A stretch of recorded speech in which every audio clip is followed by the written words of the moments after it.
오늘 저희 지난주에 이어서 계속 말씀 볼 거고요. 저희 마가복음 5장 계속 이어서 보겠습니다. 같이 한번 먼저 말씀 읽어보고 오늘 같이 이야기할게요. 같이 한번 한 목소리로 읽어보면 좋을 것 같습니다. 같이 한번 읽어볼까요? 예수께서 말씀을 계속하고 계시는데 회당장에 주셔서 사람들이 와서 회당장에게 말하였다.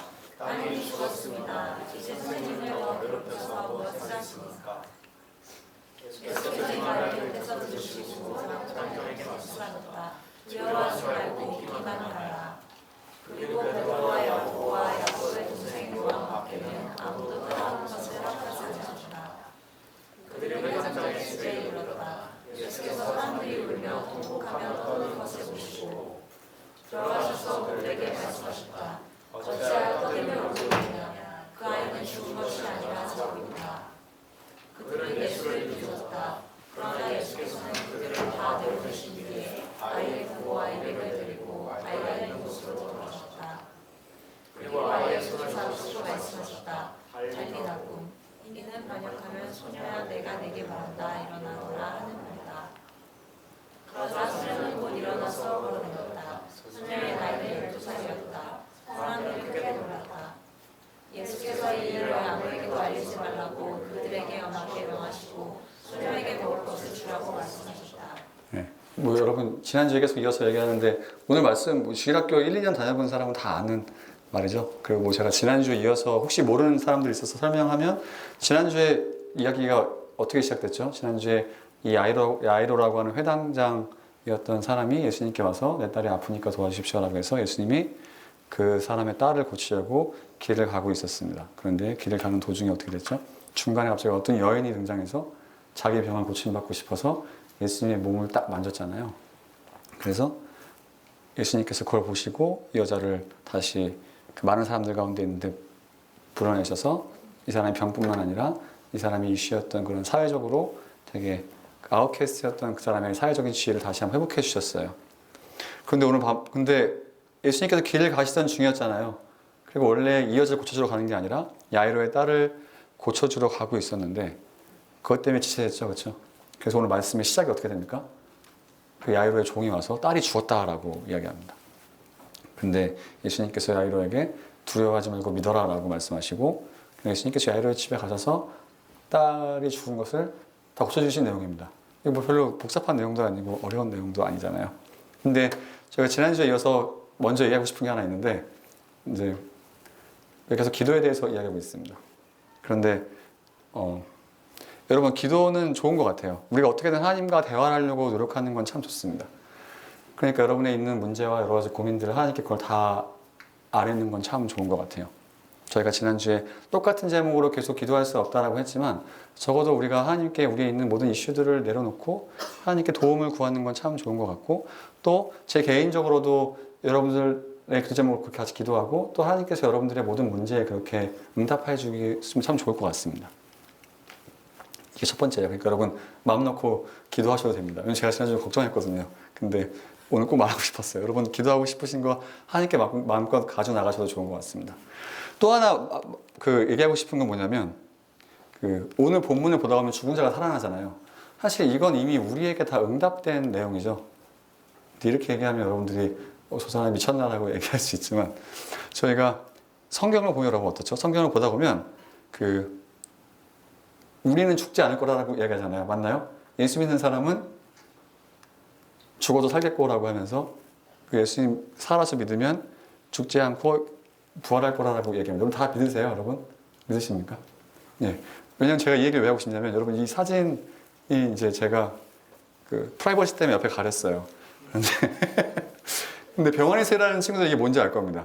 제가 코로나 기간에 2020년부터 2023년까지 제가 병원에서 채플린으로 일을 했는데 코로나 때 사람이 너무 많이 죽었어요.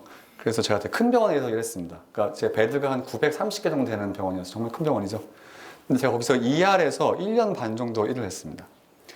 이제 ER을 가면 이렇게 트라우마 앞에 저 방이 하나 보이죠? 저걸 트라우마 베이라고 부르는데 저게 저희 병원은 4개가 있었어요. 그러니까 정말 극박해서 막 총 맞고 와서 이제 심정지가 와서 빨리 CPR을 해야 되는 사람들. 정말 막 사사고가 정말 크게 나서 당장 조치를 취하지 않으면 죽는 사람들이 이 트라우마 베이에 한 명씩 들어왔는데 이제 이 사람들이 들어오면 뭐 가족이 있으면 제가 옆에서 이렇게 위로해주고 아니면 제가 이제 그 널싱 스테이션 뒤에 이렇게 앉아서 그렇게 방을 보면서 막 필요한 게 없나 살피면서 또 목사잖아요. 그러니까 제가 뭐라고 하죠? 이 사람 좀 살려주십시오라고 기도를 합니다. 그런데 제가 이 병원에서 일하면서 내가 이렇게 기도의 능력이 없나라고 생각했던 적이, 그러니까 뭐라 그러죠? 제가 병원에 있을 때만큼 기도를 많이 해본 적이 없는데 내 기도가 이렇게 조금밖에 응답이 안 되나라고 생각할 때가 이럴 때였습니다. 왜냐하면 이렇게 ER에서 어느 날 일을 하는데 제가 이제 온콜이라 12시간 일을 하는데 이 트라우마 환자가 계속 들어오는 거예요. 근데 12시간 동안 7명이 죽었습니다. 그러니까 근데 제가 기도를 안 했겠어요? 제가 기도를 열심히 하지 않았겠습니까? 하나님 이 사람 불쌍하지 않습니까? 살려주셔야죠라고 기도를 했는데 근데 12시간 동안 7명이 죽으니까 와, 얘가 이게 기도해서 무슨 의미가 있나 이런 생각이 드는 거예요. 그런데 되게 신기했던 건 뭐냐면 이제 많은 환자들이 죽어서 가족들이 오면 저희 병원은 특이한 게 죽어가는 사람이나 죽은 사람의 가족을 채플린이 꼭 만나야 됐어요. 그러니까 이제 ER에 들어와서 7명이 죽었으니까 그러니까 이 사람의 가족을 제가 만나서 이야기를 하고 해야 되는데 근데 굉장히 신기한 경험이 하나 있었습니다. 여러분 죽음을 경험해 본 적 있습니까? 혹시 옆에 있는 사람이나 사람이 죽어본 적 있어요? 많은 사람들이 가까이 있는 사람이 죽거나 이렇게 병원에 있는 사람은 알 거예요. 누가 죽으면 많은 사람들은 되게 디나이얼로 처음 반응을 보일 때가 있습니다. 디나이얼이나 앵거가 뛰어나와요. 그러니까 이게 뭐냐면 죽지 않은 거 아닌가요? 더 뭔가 해줘야 되지 않습니까? 병원에서 더 CPR 해줘야 되는 거 아닙니까? 이렇게 얘기하거나 아니면 이게 현실이 아니라고 거부합니다. 그런데 제가 이 병원에서 일하면서 죽었던 이 가족들 중에 굉장히 특이한 반응을 보이는 가족들이 있었어요. 누구였을 것 같으세요, 여러분? 이게 제가 목사라 얘기하는 게 아닙니다. 제가 예수 믿는 사람들의 죽음을 만났을 때 그 가족들이 이 사람들과는 전혀 다르게 반응하는 것을 봤습니다. 그러니까 뭐라고 하죠? 제가 제 3자잖아요. 그러니까 옆에서 봐도 이 사람이 죽었고 슬퍼해야 될 만한데 슬퍼하는 가운데 소망과 희망을 있는 것을 봤어요. 그리고 이 사람들의 그 소망과 희망이 지금 육신으로 떨어져 있어서 이미 죽었지만 우리 이 사람이 성경에서 말하는 것처럼 잠시 자고 있는 것임을 믿습니다. 다시 나도 언젠가 죽게 될 거고 내가 죽게 되면 다시 이 사람은 천국에서 만날 거고 예수님께서 다시 이 사람을 살리게 될 것이라는 것을 고백하는 걸 너무나 수많이 봤어요. 그러면서 제가 무슨 생각이냐면 내가 죽음을 받아들이는 게 이 사람들보다 못했구나라는 생각이 들었습니다. 왜냐면 여러분 죽은 사람들을 많이 보면 굉장히 우울해져요. 그래서 제 마음이 굉장히 다운되고 우울했습니다. 그런데 이 사람들이 이렇게 반응하는 거 보면서 오늘 말씀 같은 거 생각나면서 맞아. 예수님은 죽은 사람을 살릴 수 있는 분이지. 나도 언젠간 죽을 거고 나도 다시 살아날 거지라는 소망이 있었습니다. 그러니까 오늘 되게 저희가 이 기조로 깔고 가야 될 거는 하나는 분명히 오늘 예수님께서 이 여자를 살리신 것처럼 우리도 예수님을 믿는다면 언젠간 분명히 예수님께서 살리실 겁니다. 이거는 저희가 믿고 이제 오늘 본문을 이야기할 거예요. 그런데 오늘 같은 본문, 예수님께서 죽은 자를 살리실 수 있는 능력이 있다라고 믿음에도 불구하고 오늘 말씀이 저희들에게 별로 와닿지 않는 이유가 있습니다. 왜? 뭘까요? 왜냐하면 예수님께서 죽은 자를 살리실 수 있는 능력이 있는데 그럼에도 불구하고 우리가 기도한 것들은 별로 응답하지 않는다라고 생각할 때가 많아서일 것 같아요. 맞나요? 여러분 제가 올바른 방향으로 가고 있습니까? 왜냐하면 우리가 다 알잖아요. 예수님이 죽은 자를 살릴 수 있다라고 믿지만 우리가 예상으로 기도를 잘 안 하기도 하고 기도하면서 이게 진짜일까 아닐까 의심하는 이유는 우리가 모든 기도가 응답받지 않는 이유가 있기 때문인 것 같아요. 우리가 아무리 열심히 기도해도 하나님께서 제가 정말 응답하시나? 죽은 자 살리신다고 하는데 내 이런 기도 하나 못 들어주시나? 라고 생각할 때가 있기 때문입니다. 맞잖아요. 우리 지난 시간에 얘기했듯이 우리가 얼마나 많은 기도를 응답받지 못했나요? 여러분의 모든 기도가 응답받지 않았잖아요. 그렇죠? 그런데 저희가 오늘 말씀을 보다 보면 또 예수님의 기적을 보다 보면 굉장히 놓치고 있는 하나 중요한 게 있습니다. 성경에서 특히 복음서를 보다 보면 예수님이 모든 죽은 사람을 살렸다라고 얘기하지 않아요. 맞나요? 맞습니까? 예수님이 무슨 뭐 여러분 게임 해봤습니까? 뭐 네크로맨서라고 하나요? 막 죽은 사람 막 살리는 뭐 디아블로 해본 사람 알죠? 그렇죠? 예, 미안합니다. 예수님이 그런 사람처럼 막 온 동네를 돌아다니시면서 시체를 막 살렸다라는 얘기는 없어요. 맞나요? 예수님은 분명히 목적이 있게 원하는 사람들을 살리신 것을 볼 수 있습니다. 오늘 이 이야기도 그 이야기 중에 하나예요.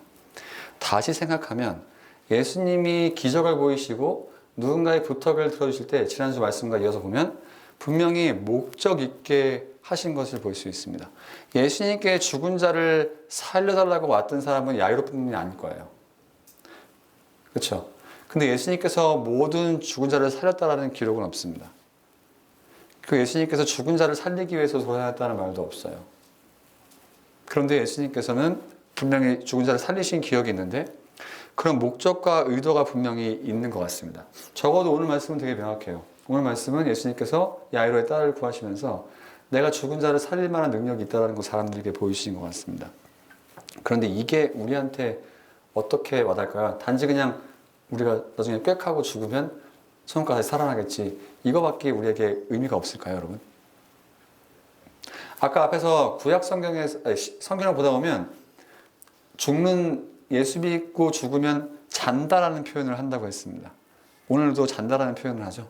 그런데 예수 믿는 사람에게 죽었다라는 표현을 할 때가 있어요. 여러분 혹시 기억나는 말씀 있습니까?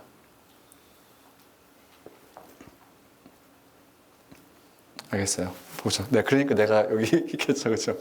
그래서 오늘 그 말씀 볼 건데 적어도 이렇게 생각했으면 좋겠습니다. 저희 지난 시간에 이어서 생각할 때 기도가 하나님과의 대화고 우리가 신앙이 성숙해질수록 하나님과의 대화가 성숙해져야 한다면 우리가 어떤 내용을 놓고 기도해야 될지 오늘 한번 살펴볼 겁니다.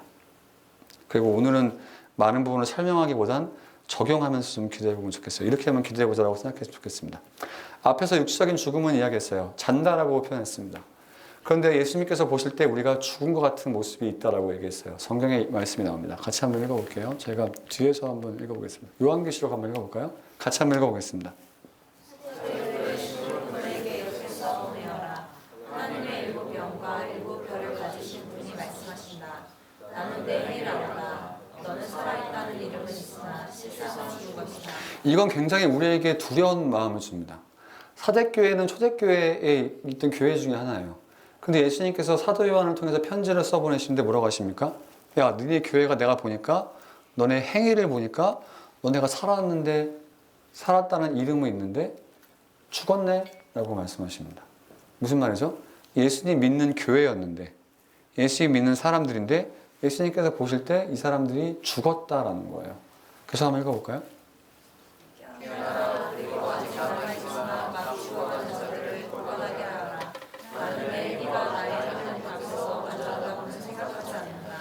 되게 재밌죠? 예수님께서 이 사람들의 행위를 보시면서 야, 니네가 완전하지 않은데 내가 보니까 너는 죽었네 라고 말씀하십니다. 또 한번 읽어볼까요? 그러므로 내가 그 가르침을 어떻게 받고 어떻게 그런지를 계속해서 굳게 지키고 회개하여라. 만일 내가 깨어있지 않으면 내가 도둑같이 올 것인데 어느 때에 내가 내게 올지를 너는 알지 못한다. 저는 신학적인 이야기를 하고 싶은 건 아니에요. 그런데 오늘 말씀을 있는 그대로 보니 예수 믿는 사람들은 육체적인 죽음은 잔다라고 했는데 예수님께서 보실 때 이 교회의 행위를 보고는 너네가 죽었네 라고 말씀하십니다. 그러면 우리가 오늘 말씀을 적용할 이 말씀과 오늘 마가복음 이야기를 같이 보면 저희가 적용할 것이 너무나 많고 기도할 것이 굉장히 많을 것 같습니다. 예수님 보시기에 도대체 우리에게 죽고 사는 것이 어떤 것이냐는 거죠. 예수님께서 우리의 삶을 들여다보시고 우리의 행위를 들여다보실 때 과연 우리가 살은 사람인지 죽은 사람인지를 생각하면서 오늘 말씀을 보면 너무 저희가 적용할 게 많을 것 같습니다. 보통 행실은 여러분 뭐에 관계되죠? 우리의 성품과 인성과 우리의 신앙과 믿음과 또 신앙생활을 혼자 하나요, 여러분? 내 옆 사람과 같이 하죠. 관계에 연관이 되나요? 맞지 않습니까? 그럼 질문을 이렇게 바꿔보면 어떨까요? 도대체 우리의 삶을 돌아볼 때 오늘 예수님께서 우리의 행실을 보신다라고 했는데 우리의 마음과 삶을 봤을 때 너네가 살아있네? 아니면 죽어있네? 라고 말할 부분은 도대체 어디냐라는 거죠. 그리고 삶의 전체적인 부분을 한번 보자라는 거예요. 어떻습니까? 내가 다른 사람과 맺고 있는 관계는 어떤지, 나의 신앙은 어떤 것 같은지, 나의 말은 어떤지, 나의 생각은 어떤지, 나의 성품은 어떤지, 이런 것들을 하나님께서 보실 때 너는 살았구나, 너는 죽었네? 라고 말씀하시지 않나 한번 생각해 보면 좋을 것 같아요. 그래, 이런 것들을 놓고 오늘 말씀이 어떻게 기도할지 너무나 잘 보여주는 것 같습니다. 35절 다시 한번 읽어볼까요? 예수께서 말씀을 계속하고 계시는데 회당장에 집에서 사람들이 와서 회당장에게 말하였다. 아들이 죽었습니다. 이제 주님 말과 배우면서 무엇을 하시겠습니까? 제가 야이로라면 억울해 죽을 것 같습니다. 왜냐면 야이로가 자기 딸이 아파서 예수님께 먼저 도와달라고 왔잖아요. 그 예수님께서 길 가시는 중이었잖아요. 그런데 이 한 여자 때문에 이 예수님 발걸음이 지체가 됐고 자기 딸은 죽었습니다. 여러분, 누가 죽으면 살릴 수 있습니까? 못 살리잖아요. 그렇죠? 이미 끝난 이슈 아닙니까? 근데 야이로의 기분이 정말 얼마나 절망적이고 화가 나고 막 뭐라고 하죠? 그랬을까요?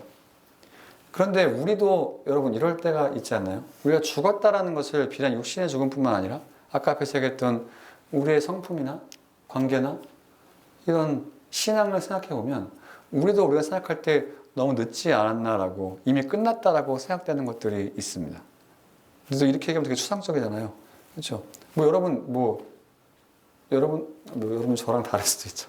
저 같은 이런 사람 아니니까. 근데 여러분 교회 안에서 여러분 정말 끊어지는 관계가 없어요? 어제까지 예배 잘 드리지만 내일까지 갑자기 뭔가 일이 생기고 틀려서 여러분 죽어버린 관계가 사람 사이에 있습니까? 없습니까? 저만 쓰레기일 수도 있죠. 근데 여러분 그런 관계가 정말 없나요? 그리고 또 어떻습니까? 우리 성품은 어떻죠? 우리가 다 완벽한 사람이 아니죠. 우리가 우리 자신을 알면 알수록 나의 이 부분이 바뀔 수가 있을까라고 생각되는 그런 성품들이 있습니다. 여러분 신앙도 어떻죠? 그렇죠? 여러분 우리가 신앙이 항상 우악 뜨겁지 않잖아요. 삶의 여러 가지를 겪으면서 차갑게 식기도 하고 또 뜨뜻미지근하기도 하고. 그런데 그 시간이 지나면 어떻죠? 나는 이제 이렇게 신앙생활 해야 되나 보다. 나는 그냥 이런 성격으로 살아야 되나 봐. 나는 이 사람과는 그냥 이런 관계로 지내야 되나 봐. 라고 하면서 우리는 그거를 지레짐작 죽고 끝나고 더 이상 되돌릴 수 없다라고 생각할 때가 저는 있는 것 같아요. 여러분들은 어떠세요? 여러분들 그런 게 있으십니까? 또 어때요? 이런 걸 놓고 오래 기도해도 여러분 응답되지 않을 때도 있잖아요. 그러면서 우리가 이미 늦어버린 것 같죠? 사람들이 뭐라고 얘기합니까? 사람 어차피 안 변해. 사람은 고쳐 쓰는 거 아니다? 라고 하니까 너도 안 변할걸? 그리고 너랑 저 사람 관계가 안 좋지? 저 사람도 안 변할걸? 이렇게 얘기하면서 비웃고 하죠. 이미 끝나버렸다라고 이야기합니다. 오늘 이 야이로 같은 거죠. 더 이상 내가 예수님 괴롭혀서 뭐 하겠어? 이미 끝났는데. 라고 생각할 겁니다. 근데 예수님께서 뭐라고 말씀하시나 볼까요? 36절입니다. 36절 한번 읽어보겠습니다. 예수께서 이 말을 곁에서 들으시고서 회당장에게 말씀하셨다. 두려워하지 말고 믿기만 하여라. 예수님은 굉장히 긍정적이신 것 같아요. 그리고 예수님은 굉장히 희망이 넘치십니다. 그런데 여러분 이 사실을 꼭 얘기하고 싶습니다. 이미 우리 다 죽으면 살 거니까요. 그런데 우리가 인생을 살면서 예수님이 우리의 어느 부분에 관심이 많으실까를 고민하는 건 참 좋은 것 같습니다. 이 말이 굉장히 추상적이죠. 우리가 성경을 보다 보면 예수님은 우리 삶의 방향과 우리의 성품과 우리가 다른 사람들과 어떻게 관계 맺는지에 너무나 관심이 많으십니다. 많은 부분을 보면 예수님께서 말씀하신 명령 중에 보면 여러분 예수님이 제일 주신 큰 계명이 뭐죠? 자, 니네 가서 돈을 많이 벌어서 성공해라. 그 성공해서 누가 어떻게 그 성공했어요? 라고 물어보면 예수님이 도와줬다라고 꼭 얘기해라. 그래서 사람들이 너 때문에 네가 성공한 것 때문에 나를 믿게 하렴 이렇게 말씀하셨습니까? 예수님께서 뭐라고 말씀하셨죠? 너희가 서로 사랑하고 사랑할 때 다른 사람들이 너희가 내 제자인 줄 알걸? 이라고 얘기하셨습니다. 너네는 빛과 소금의 역할을 감당해야 될걸? 이렇게 얘기하셨죠. 그럼 예수님이 우리의 어떤 삶의 어떤 부분에 관심이 있으신가요, 여러분? 여러분이 우리가 아니, 여러분이 아니죠. 예수님이 우리가 막 커리어적으로 훌륭한 삶에 관심이 있으시죠? 있으십니다. 뭐 없으시지 않을 것 같아요. 있지만 이런 것보다 우리의 뭐에 더 관심이 많으실까요? 사랑을 하는 거는 뭐가 드러나야 됩니까, 여러분? 내가 돈이 얼마 있는지가 드러나야 되나요?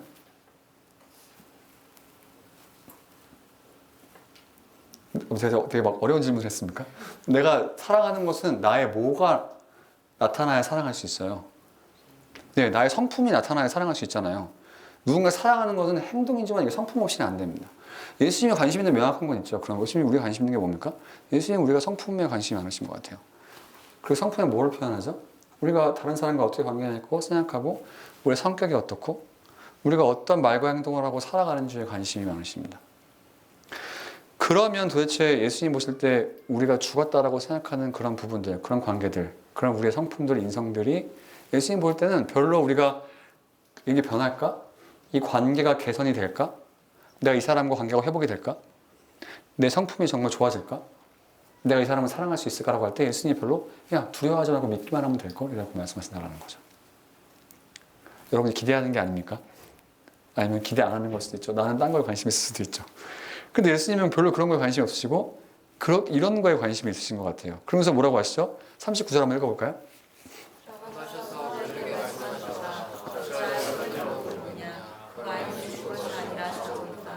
당시 유대인들에게 누가 죽으면 여러분 한국 혹시 죽은 옛날 저희 뭐 할머니들 돌아갔을 때는 사람들이 죽으면 누가 죽으면 온 가족이 또 그 동네 사람들 같이 울어줬어요. 억지로 큰 소리 내면서 울어줬습니다.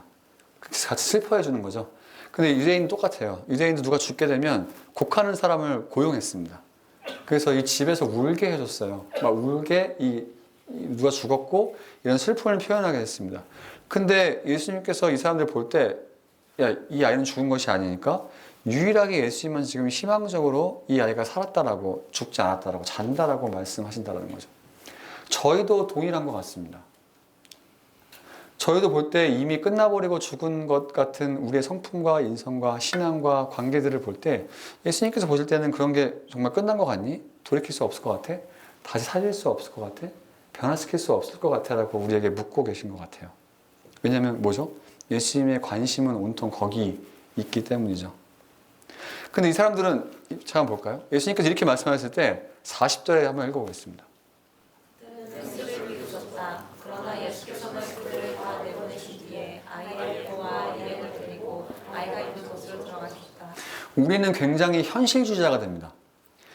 앞에서 얘기했듯이 뭐라 그러죠? 야, 사랑은 바뀌는 게 아니야. 그렇죠? 머리 검은 짐승은 고쳐 쓰는 게 아니야 라는 옛 어르신들 말이 있습니다. 맞나요?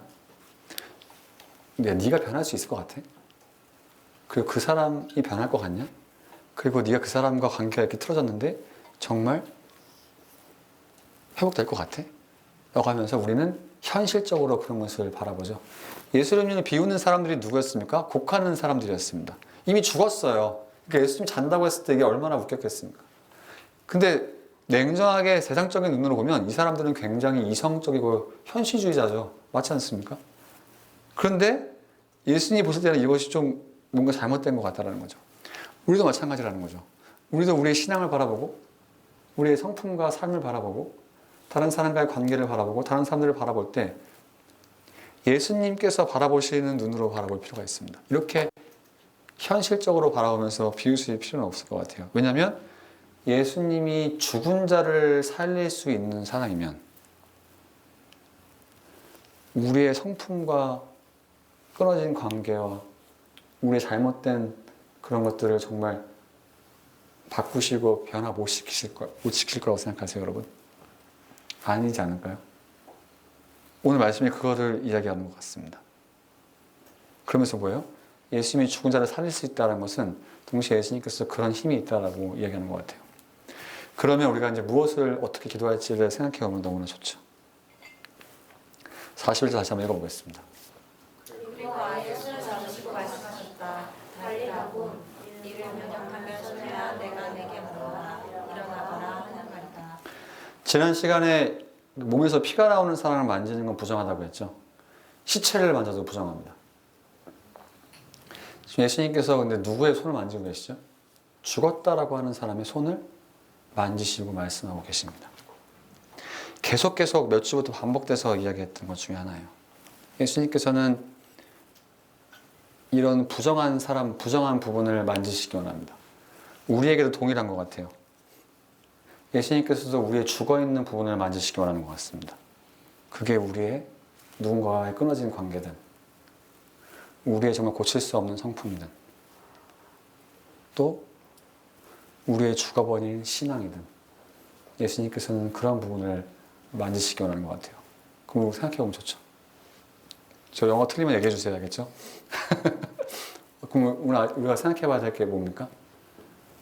내 삶에 죽어있는 부분은 뭘까요? 여러분 없어요? 여러분 정말 끊어진 관계가 없습니까? 심지어 교회 안에 있고 같은 신앙 안에 있어도 누군가 관계가 수틀리고 이 사람과는 더 이상 올바른 관계를 맺을 수 없겠지라고 생각하는 사람 없습니까? 여러분의 인성은 어때요? 여러분의 성품을 볼 때 정말 여러분 변화되고 자라될 성품은 없습니까? 여러분의 신앙은 어때요? 혹시 여러분 신앙이 메말라 있고 죽어 있는 것 같고 내가 다시 정말 예수님을 잘 열심히 예수님과의 관계를 회복할 수 있을까? 그런 부분들이 없습니까? 오늘 이 여자가 죽어 있는 것처럼 혹시 우리 삶 가운데 죽어 있는 부분이 한번 어딘지 생각해 보면 좋을 것 같아요. 그게 사람인지, 내 성품인지, 내 삶의 영역인지 한번 생각해 보면 좋을 것 같아요. 그런데 우리가 믿음 하면 굉장히 거창한 걸 이야기하잖아요. 야이로의 마을은 굉장히 조그만 마을일 것 같습니다. 근데 우리가 기도하면서 막 믿음이 없죠. 그런데 모든 기도에는 인내와 시간은 조금씩 필요한 것 같아요. 야이로에게 요구하셨던 게 뭘까요? 야이로에게 예수님께서 두려워하고 믿기만 하라고 하시면서 야이로와 함께 집을 가시죠. 그런데 만약에 우리가 지독한 현실주의자였다면 뭐라고 할 것 같습니까? 예수님, 제 딸이 죽었다고 했으니까 제가 더 이상 예수님 괴롭게 안 하겠습니다. 가서 그냥 장례 지낼게요 라고 할 수 있죠. 그런데 야이로가 보여준 믿음은 뭐예요? 예수님과 손잡고, 작은 마을이었을 것 같아요. 엄청 큰 마을은 아니었을 겁니다. 그 짧은 거리를 인내하고 예수님을 신뢰하는 시간이 필요했습니다. 우리에게도 그런 게 필요하지 않을까요? 우리가 기도할 때 뭔가 이렇게 막 알라딘 지난주에 보여줬죠. 그것처럼 뭔가 기도하면 짠! 하고 이루어지기 원하지만 예수님께서는 그 가운데 우리에게 기도할 때 인내와 시간이 필요하고 그걸 통해서 우리가 성숙하게 원하시는 것 같아요. 그럼 우리가 우리의 성품을 놓고 기도할 때, 우리의 신앙을 놓고 기도할 때, 누군가 끊어진 관계를 놓고 기도할 때 분명히 그 기도에는 조금의 시간과 인내가 필요한 것 같습니다. 또 한번 볼까요? 같이 한번 읽어볼까요?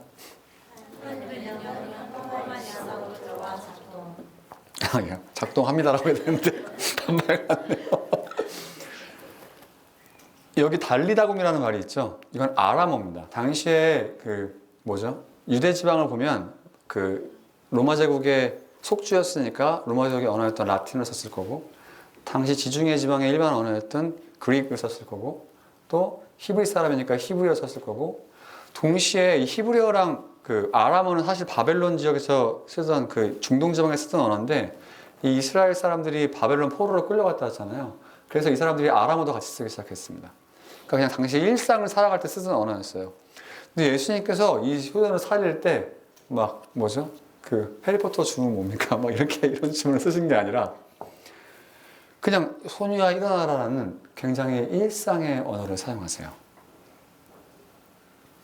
그럼 이게 뭐죠? 우리가 무언가 누군가 관계가 회복될 때, 우리의 인성이 변할 때, 우리의 신앙이 뜨거워질 때 뭔가 특별한 사건, 경험, 기적이 일어나야 이런 것들이 일어날 거라고 생각하지만 예수님께서 하신 일은 뭐예요?